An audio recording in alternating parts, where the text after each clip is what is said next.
Alors aujourd'hui, on va procéder à la réalisation du dessin de notre pièce artistique parce que maintenant qu'on a fait les recherches sur les packaging, les colorants, le matériel qu'on peut utiliser et qui restera écologique, et on se lance. Cette pièce artistique, elle sert de 1 à montrer qu'on vit dans un monde qui va mal, mais qu'en faisant changer les choses, notre terre pourrait reprendre sa place.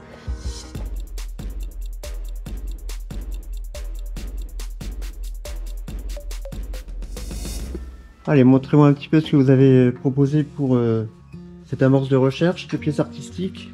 Adèle, vous partez sur quoi? Un globe terrestre. L'organisation qu'on a eue, ça a été qu'on réfléchisse chacun de notre côté et qu'on dessine notre idée donc sur papier. Et ensuite, on a procédé à l'explication de nos dessins un par un. Ah. Je suis partie sur un globe terrestre avec une main pour symboliser protéger la nature, pour éviter de la détruire comme on fait actuellement. Kimi? Moi, je suis partie sur un arbre de vie. J'ai posé l'herbe sur la terre, sur un globe. Manon? Moi, mon idée était un globe terrestre et en fait, pour faire le tour du globe en bois, en fait, c'était que des branches avec plein de déchets pour entourer et dire que notre terre était en train de s'étouffer sous notre pollution. Valentin? Alors moi, je suis en train de faire un arbre. Mon idée au début, c'était un arbre. À la place des fruits, il y avait des déchets, genre des canettes, des bouteilles, qui représentaient au fait ce que fait l'homme, la nature, ces temps-ci. Alors, vous proposez plutôt une base qui met en œuvre les déchets. Monsieur Le Petit, en fait, il a réfléchi aussi parce que c'est quand même son métier. La fameuse boîte de conserve qu'on a déjà moulée dans la gélatine précédemment. On avait une petite bouteille en plastique, en verre, pardon. Donc tout ce qui est représentation du verre, un flacon. On peut avoir un tube de dentifrice. Il a beaucoup de talent parce que nous, des fois, on essaye de dessiner, on met 3 heures à dessiner un truc, alors que Monsieur Le Petit, en un coup de crayon, ça ressemble déjà à ce qu'il veut. Mettre les déchets sur le socle, c'est bien parce que dans la vie courante, les déchets, ils sont à nos pieds, ils sont par terre. Après, les déchets aussi, c'est dans la mer. Les déchets sont autant dans la mer que sur le terrestre, effectivement. Donc peut-être que la mer, on la symbolise avec des vagues. Il est parti d'une petite chose pour faire des choses énormes et à partir de toutes nos idées sur papier, Monsieur Le Petit a réussi à créer ce dessin final et nous, on va essayer de créer après l'œuvre d'art en réalité. Ainsi, des plumes en chocolat blanc. Un côté très graphique, très léger. Ça évoque l'univers animal. On appelle ça une œuvre d'art quand même, c'est une pièce artistique, mais ça reste de l'art et du travail. Les branches qui représentent l'arbre. L'arbre qui puise sa force de cette terre nourricière. Terre qui est portée par la main.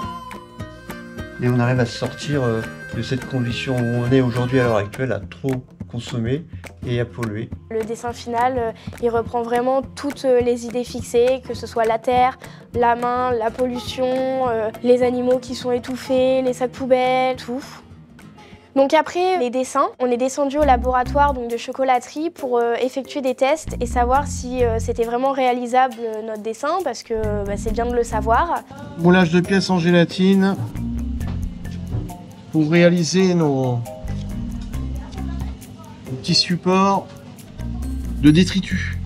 On a essayé avec justement les moules en gélatine, autres que les moules, car de toute façon il n'y a pas de moule qui existe en forme de mégot ou autre. Le plus difficile, ça a été les moules en gélatine, le temps de trouver la bonne recette et de prendre le rythme aussi parce que c'était pas forcément simple, c'est la première fois qu'on travaille avec ça. Mais sinon, le rythme il se prend bien. La preuve, je l'ai fait en entreprise donc. Des moules en gélatine, c'est que c'est bien pour une occasion comme là. On fait quelques moules pour faire une canette ou une bouteille ou quelque chose. Mais on va dire comme entreprise, sur quelque chose de grand, on peut pas, c'est pas possible. On peut pas faire 40 moulages d'un œuf en gélatine, c'est impossible. C'est beaucoup trop de temps, de perte d'argent, c'est pas possible. Ça a bien pris là. Hop là. Waouh! Là il est beau. C'est trop bien fait. Là il est bien fait. Il est magnifique. Ça c'est bien ça. On a bien les détails. On a les striures et tout là, c'est bien.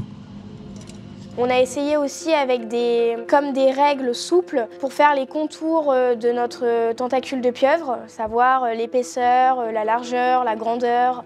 On va venir donner avec une matrice la forme que l'on veut exacte et on va l'encastrer dans le chocolat. À un moment donné où on verse le chocolat sur la table, c'est pour donner une épaisseur pour pouvoir enfoncer les règles souples dedans, pour pouvoir donner la forme de la tentacule. Alors, au départ, ça ressemble pas à grand chose, c'est normal. Non. Pas pour celui-là. On essaye de se mettre bien.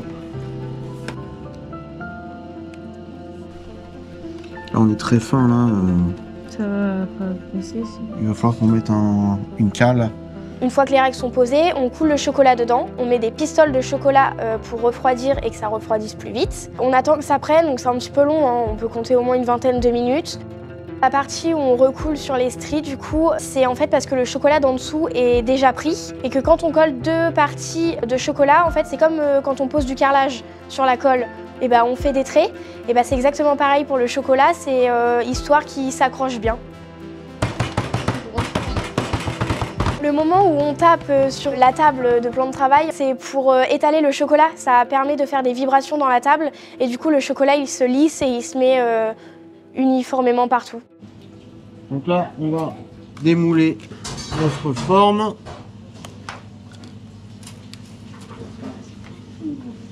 Délicatement. Voilà. Parfait. Les tests, ils ont servi tout simplement à savoir si la pièce était réalisable, si on allait pouvoir s'en sortir, si on avait le matériel adapté et si on était assez doué pour le faire ou s'il fallait changer d'avis. Donc ça nous a permis de voir que du coup c'était parfait, on pouvait le faire et qu'on allait le mettre en place bientôt pour réaliser cette pièce artistique. Bon, après ça va être du travail, il faudra réfléchir, il faudra travailler en équipe, donner les idées de tout le monde un peu. On est quand même une bonne classe et du coup ça va être faisable et on a un bon prof de pratique, donc non, ça va être simple. Parce qu'en fait ça reste quand même un élément qui va être gros, lourd et en hauteur. Ok.